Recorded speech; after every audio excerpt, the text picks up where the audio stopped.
America is currently in the middle of a couple wars overseas, but are we also in the middle of a war domestically, a biological war? Check out this video from the World Economic Forum.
In case you missed it, take another look at prediction number 4.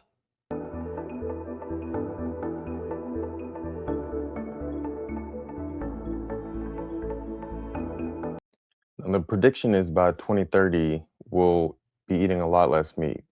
So where did that prediction come from, and how will that come to be? Here's a recent video from the Jimmy Dore Show to help explain. Engineering. The CIA is, and Fauci, they were the head, Fauci was the head of the DARPA's BioWeapons program. And the big thing is you create these viruses and then you create a vaccine. So to counter them. And that's what COVID kind of turned out to be. But there was more to it than that, but that's definitely what it was. And so they've also invented, it's come to everybody's attention. And that Lyme disease was also invented in a lab and put in ticks. And as Dylan Radigan told us on the show, he was bitten by a tick that made him allergic to red meat. And that's another bioweapon. So so if you're in a war and the soldiers get bitten by a tick that makes them allergic to red meat, they get violently ill when they try to eat and then they die. And then so that's how you win that war. So I just want to show you this because there's a lot of stuff happening right now with these ticks. And this is from Tucker Carlson's network. The cases of Lyme disease are going up. The CDC estimates there are 500,000 cases a year. That's on average 1,300 people a day. Where do we think this came from? Lyme disease wasn't a problem until the peak of the biological weapons program in the U.S., the mid-'70s. These 3 freaky diseases showed up: Lyme arthritis, Rocky Mountain spotted fever, and then there was a parasite called Babesia. So you have a cluster of these previously rare diseases right across from the U.S. government's biological weapons testing facilities. Is that what you're saying? This is the perfect stealth weapon. It's poor man's nuke. It's hard to digest all this. It's just so evil. We can't control nature. And if we're going to play God and make these new germs inside ticks, there could be blowback, unintended consequences. And that's what I believe could happen. So that's a definite. There's no, but what people are reporting recently is that this has been ramped up and that they're being dropped in fields and farmland across America, millions of ticks in boxes. And here's a bit of a video of one of them. I'm out here mushroom hunting and I found, there it is right there, the tick box.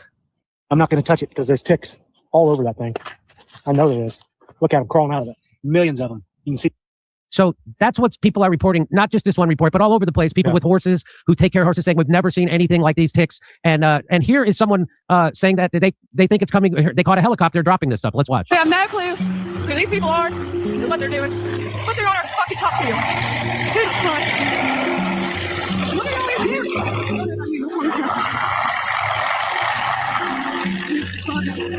Literally, in our top field. Oh, there they go.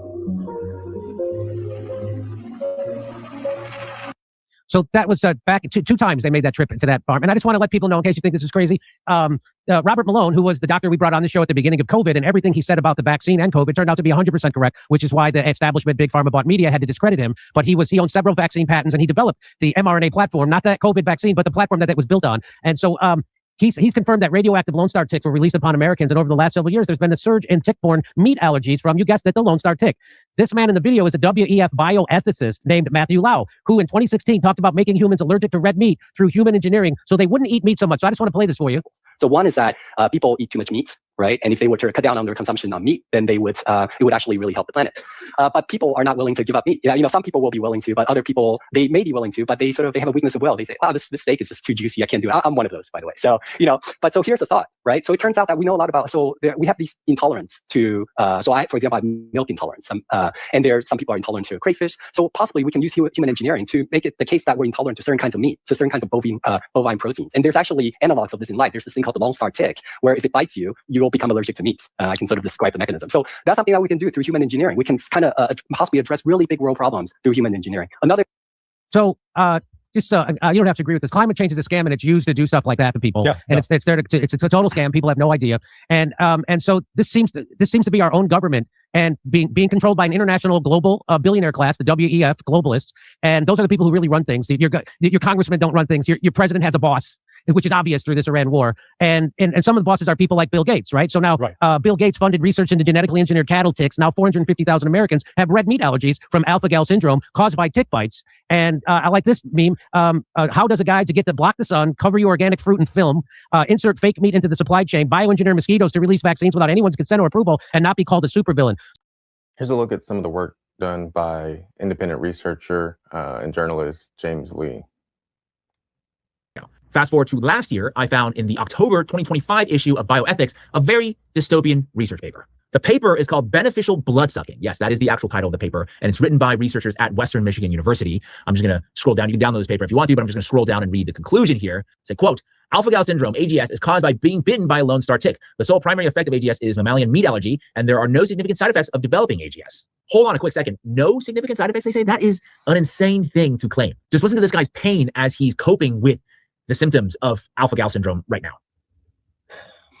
My question I ask you is what fucking surface, what purpose do ticks have?